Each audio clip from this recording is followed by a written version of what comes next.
From NPR News, this is All Things Considered. I'm Juana Summers. And I'm Ari Shapiro. The new TV show Expats is, in a way, about adapting. The story centers around 3 women in Hong Kong, each adjusting to a country that's not their own. All 3 are adapting to a tragedy that has bound their lives together. And Expats is itself an adaptation. Writer and director Lulu Wang adapted the 6 episodes from the novel The Expatriates by the author Janice Y.K. Lee. Wang's own family moved from mainland China to the U.S. when she was just 6 years old. So I asked how much of that experience came up as she was adapting the novel into a show. I think it's the core for me of why I did this show. I saw that parallel in the journey of Hong Kong and what my family had experienced. It's the reason that I'm here today. So are you grateful for it? Do you resent it? I mean, there's no easy answer, but it certainly has influenced so much, and I think it's how I'm always going to create, is from that place of not really knowing where I belong, and both feeling like I'm an immigrant, I'm an expat, I kind of belong nowhere and everywhere all at once. And did the experience of working on this project and exploring the choices that these characters made make you think any differently about the choices that your own parents made? I don't think it made me think differently. I just feel like everyone's trying to do the best that they can with the choices that they're given in every moment. And, you know, luck plays so much into it. The fact that we got a visa, you know, at the time that we did, we were in line for hours at the visa office, and the people who went in before us came out crying because their visa got rejected. And then, you know, we went in terrified thinking that was going to happen to us, and then we got it. So we are all, in a way, people and victims and choices that come out of circumstance. You don't only tell the story of the wealthy expats in this show. You diverge from the novel by digging deeply into the stories of the helpers, the babysitters, maids, and cooks who were constantly in the background of the wealthier characters' lives. And they're expats too. They are from the Philippines or Indonesia or Malaysia. What did you want to portray about their lived experience? I think I just wanted to show a different perspective of this world, and what are their lives like, and what are the choices that they have or don't have. And I think that it's difficult to make a show about privilege and in a world of privilege without feeling like you're celebrating it. And that's something that I'm very conscientious of, but also trying not to judge the privilege at the same time. And so by breaking out of the bubble, by kind of stepping outside of it and just having a different context, you're able to look at it differently and ask the audience to make their own judgments. I don't want you to criticize your contemporaries, but there are so many shows about people with extreme wealth right now, from The White Lotus to The Gilded Age to Succession. Was there any moment where you just thought, like, okay, I can't do what all those other shows are doing, I have to widen the aperture a little bit? You know, I just don't think there's so much fun in it as well. I get that, you know, I get the celebration, I get the escapism. It's just not who I am, you know, like these women are my parents and my grandparents. You know, my parents came to this country as an ex-diplomat and a writer, an editor of a literary gazette, and worked in department stores, worked delivering pizzas. Like, I lived through that. So these are people who are so close to me.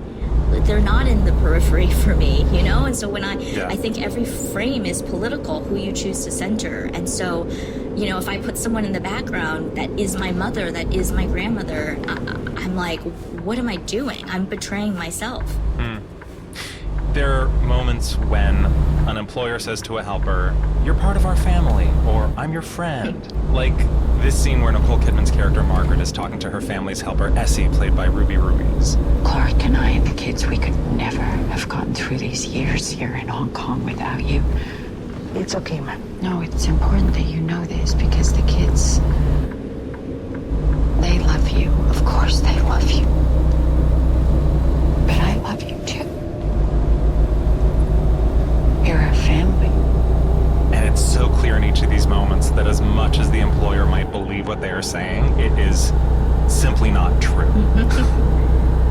Yeah, no, I mean, I think idea, particularly from the West, of like this well-intentioned, you know, like you can see the intention behind why she's saying that, and you fully understand why Margaret wants to believe it, needs to believe it. I mean, she desperately needs Essie, and yet their relationship is incredibly complex, and there are all these power dynamics within it, subtle power dynamics.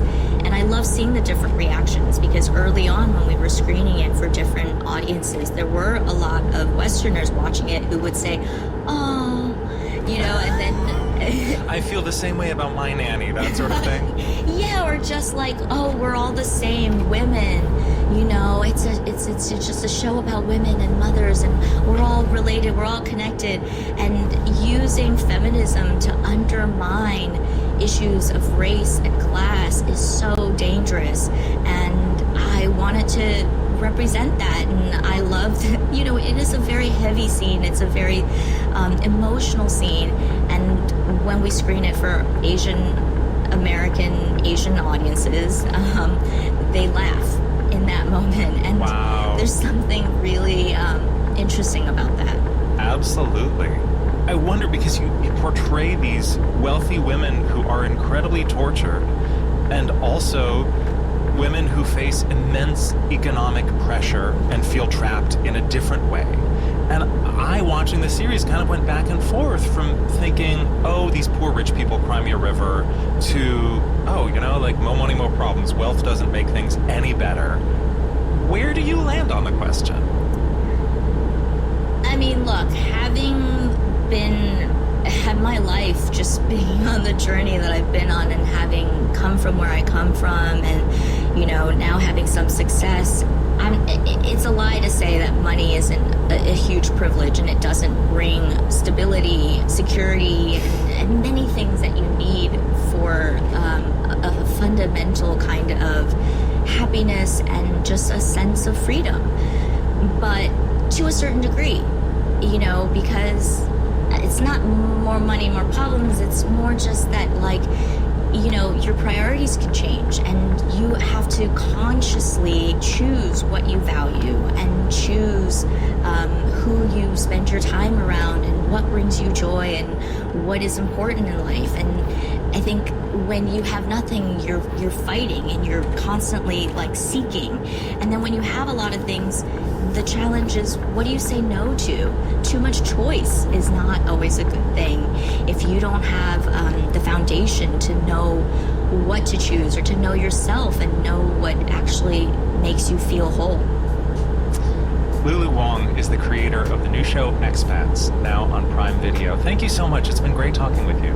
Great to talk to you too. Thank you very much for having me.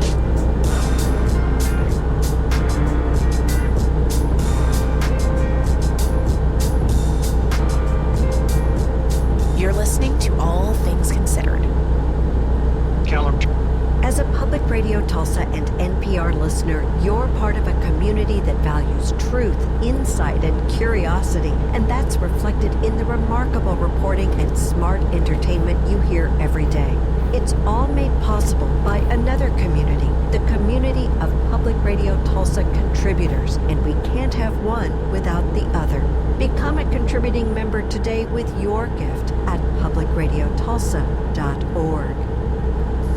Support for Public Radio Tulsa is provided by the founders of the Shining Honor Project, enriching the lives of those with developmental challenges while honoring our nation's veterans. Meet and learn about Honor Team members at shininghonor.org/stories.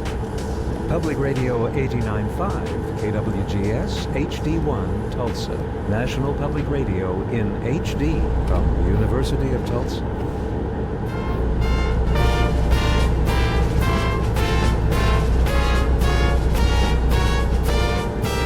All Things Considered from NPR News. I'm Juana Summers. And I'm Ari Shapiro. You've heard of counterfeit handbags, shoes, and watches. Well, how about knockoff board games? If we don't protect these small creators, you know, it's possible that the next Warhammer 40,000, the next D&D, just doesn't get made. We'll have that story after these headlines. Live from NPR News in Culver City, California, I'm Dwayne Brown.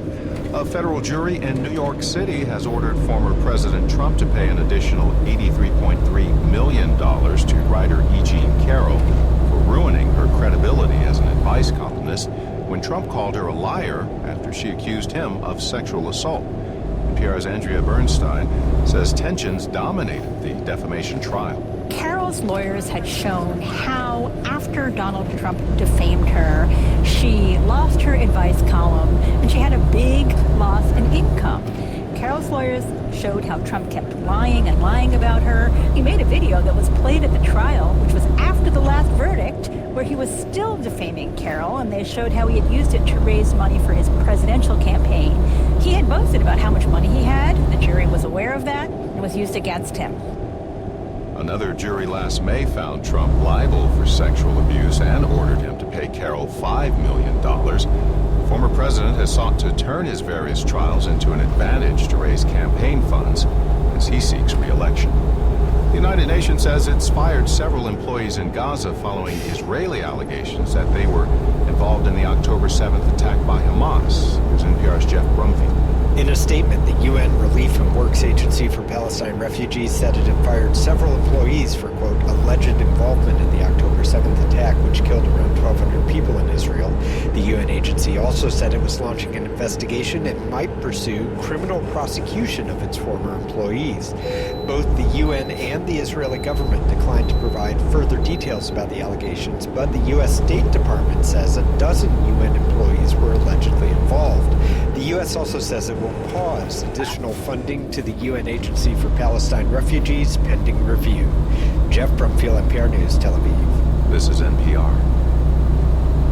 Authorities in Brazil say the country's spy agency illegally surveilled at least 3 Supreme Court justices there and a close ally of the current president. NPR's Carrie Khan tells us the alleged spying took place under Brazil's former far-right leader. The Supreme Court unsealed the documents alleging spying by Brazil's intelligence agency. Federal police also searched properties of a current congressman who was the agency's previous chief. Officials accuse him of illegally spying on adversaries of former President Jair Bolsonaro and say the intelligence office was used to aid the ex-leader's sons. The former head of the spy agency has denied all allegations and plans to run for mayor of Rio de Janeiro. Bolsonaro has called the investigation politically motivated and, quote, relentless persecution. The former far-right leader has already been barred from politics until 2030 for misconduct during his 2022 re-election bid. Carrie Khan, NPR News, Rio de Janeiro. Commerce Department says inflation slowed down last month even as the economy kept growing. Consumer prices in December rose 2.6%.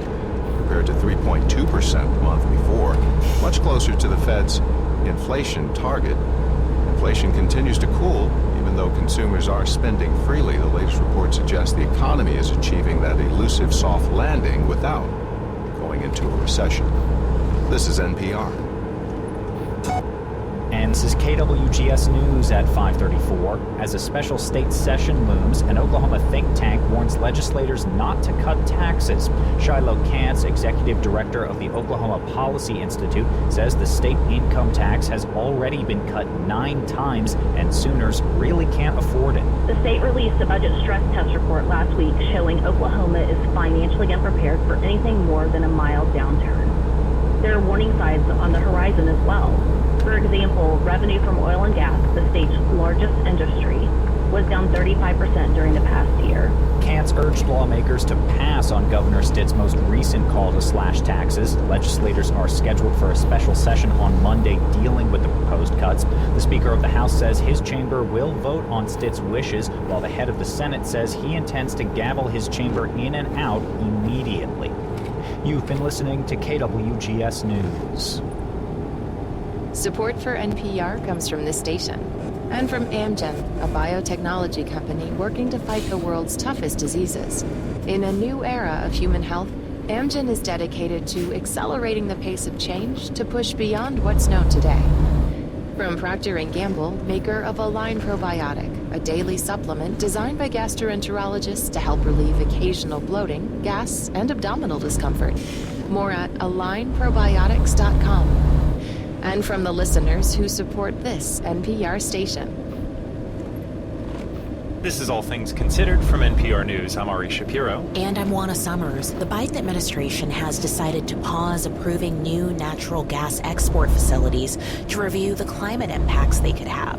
That is a big deal because demand for U.S. natural gas has increased in recent years, especially in Europe, where many countries have paused exports from Russia. We're joined now by U.S. Energy Secretary Jennifer Granholm. Welcome back to All Things Considered. Thanks so much, Juana. Secretary Granholm, a question about timing. Why now and why this decision? This decision is because so much has changed since we last assessed what the public interest is in approving all of these natural gas facilities. So we have authorized so much. We've authorized such an amount that it causes us to say, does this have an impact at home? Does this have an impact on the climate? When I say does this have an impact at home, I mean, does it have an impact on the price for gas at home? So if we're exporting all of this natural gas, what does it do to prices at home, for our competitiveness at home? What does it do certainly for the climate? That's a very important consideration. And what does it do for national security as well? I want to ask you about that climate consideration. As you well know, we just experienced the hottest year on record. And of course, human-driven climate change is a big reason why. So it does beg the question, why is the U.S. government assessing environmental impact of natural gas at all when we know that we need to be cutting emissions? Well, we certainly do need to be cutting emissions. What you mean is, why aren't we just stopping? As opposed to just pausing. Mm-hmm. So this is a pause while we do this assessment.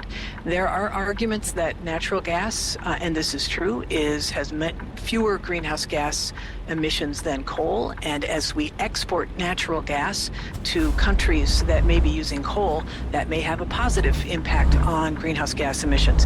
However, the volumes that we are exporting now and the amount that is being exported around the world certainly has a greenhouse gas impact, because natural gas is a very potent, has methane in it. It's a very potent emitter of greenhouse gas. And so we have to figure out in the United States, what is in the national interest? What's in the public interest? That's what's required by the DOE to assess that. And that's why these factors, which we have assessed over the past decade, but we haven't done this analysis for 4 years. And because we haven't done it, we need to upgrade it in light of current events. The circumstances on the ground have changed. The volume of our exports has significantly increased, so we need to make sure we're doing this in the public interest. Right, and I have to jump in here because there's also a political question at play, because the president and his re-election team are courting climate voters, particularly those young activists we saw in the streets who helped him win the White House in 2020. And this morning, in a statement, the president gave a shout out to young people, saying that he had heard their voices clearly. How much of this delay has those politics in mind, and how do you think the president plans to get credit from those young voters for this? Well, the young voters are right that there is a huge impact, and we need to do, as a department, the Department of Energy has a responsibility to also take a look at the assessments, which we have done on a regular basis. So we need to make this happen now, because there are a number of projects that are in the queue waiting for further approval. Before those are approved, we have to take a look at what the assessment looks like. What does the lay of the land look like, in order to make sure that, in fact, approving them would be in the public interest. And can I just say quickly, Juana, we are the largest exporter of natural gas in the world. We export 14 billion cubic feet.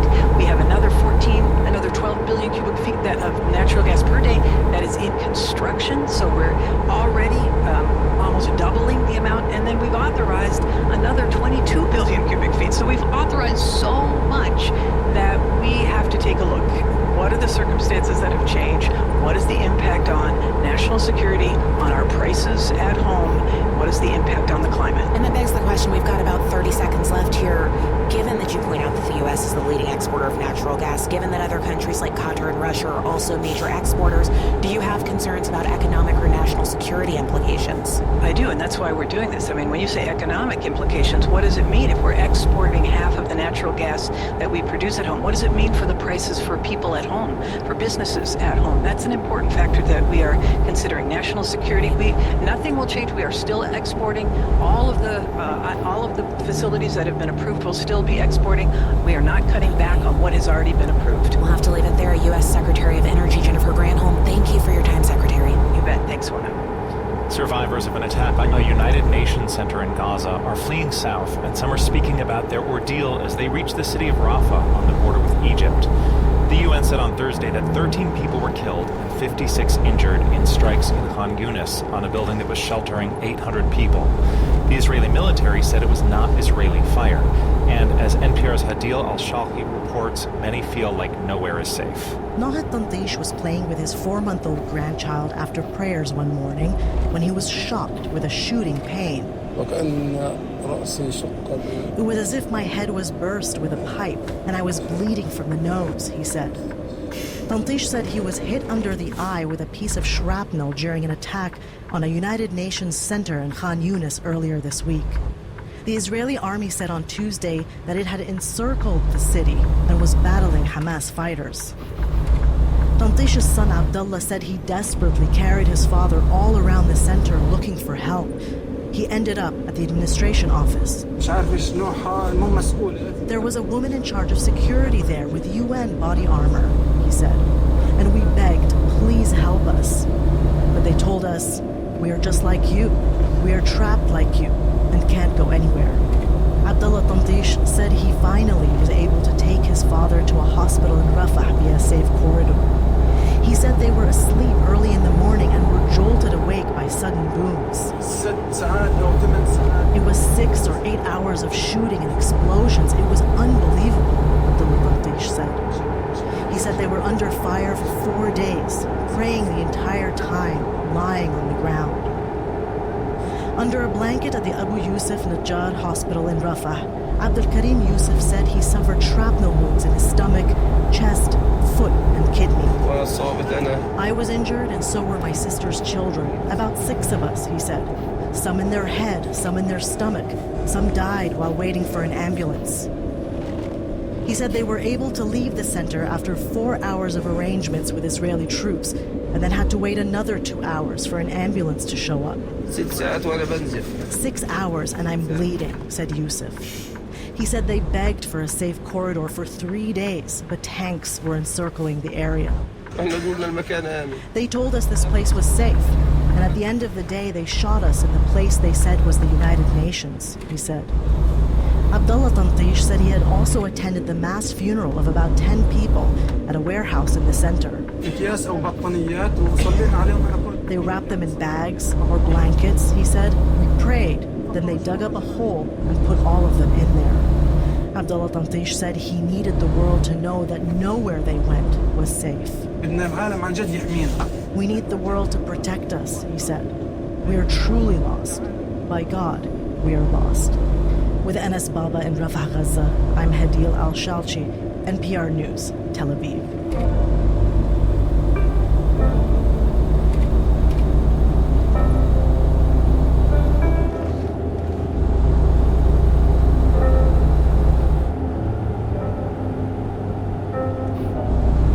You're listening to All Things Considered.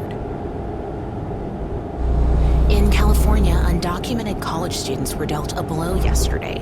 Leaders of the University of California's system rejected a proposal that would have allowed these students to work in campus jobs. NPR's Adrian Florido is here to tell us more. Hi there. Hi, Juana. So, Adrian, what can you tell us about this proposal that the university system had been considering? Well, it would have allowed undocumented immigrant students to be hired in university departments, in offices, or as research assistants, for example. Currently, only undocumented students with a work permit under the federal DACA program can get campus jobs, making it hard for those who don't have DACA to get by. So for the last year or so, they've been pressuring the UC system to adopt this new policy based on a novel interpretation of federal law. The Board of Regents, which the university system, spent months researching this proposal, but yesterday a majority voted not to adopt it. I want to talk more about the vote in a couple minutes, but you mentioned that the DACA program, which has given work permits to many immigrants who were brought to the U.S. illegally as children. So why the need for this new policy? Well, first, a Texas court ruling has new DACA applicants on freeze. That's one thing. But also, DACA was introduced in 2012, and one of the requirements is that you had to have been in the U.S. before 2007 to qualify. Many, if not most, of today's college-age undocumented students weren't in the country yet, so they don't qualify. This is Alejandra Nitita. She's a 21-year-old senior at UC Merced, whose parents brought her to the U.S. from Mexico when she was 4. She can't get DACA, and she can't get a job. The most frustrating part is that I cannot advocate for myself through my own hard work. I feel like a burden, and my status always feels like something that's sitting on my shoulders. She and other students went on a hunger strike this week to urge the UC Regents to adopt this policy that would have let their schools hire them. Help me understand here. How could universities even have that authority without violating federal law? So this proposal from students was actually backed up by a long list of constitutional legal experts who wrote to the Board of Regents arguing that this would be legal, but that it would require a novel interpretation of the 1986 federal law that says that employers can't hire immigrants without legal status. Because that law does not explicitly mention the states, these scholars argue that state government entities like the UC system are not bound by it, and they say that there's pretty strong or very strong Supreme Court precedent for this position. Ahilan Arulanantham is a UCLA law professor who's argued cases before the Supreme Court and who co-wrote that legal memo to the UC Regents. In law, it is often true that everybody sort of assumes a statute reads one way, but then suddenly people take a closer look, notice something that they haven't noticed before, and interpret that law to mean something different than what people thought it did. He and his colleagues think that they're on firm legal ground here, as I said, and hope the UC system would be willing to say, yeah, let's give this a shot. And as you pointed out, the UC Board of Regents decided not to. Why? Well, at the board's meeting yesterday, the UC's president, Michael Drake, said the university had consulted with lots of its own legal experts. After all of this, we have concluded that the proposed legal pathway is not viable at this time, and in fact carries significant risk for the institution and for those we serve. He said those risks included exposing students to possible deportation, criminal prosecution for staff who hire undocumented students, and possible fines for the university or even the loss of federal contracts.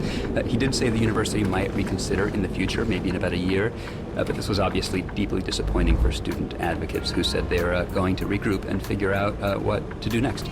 That's NPR's Adrian Florido in Los Angeles. Adrian, thank you. Thank you, Juana.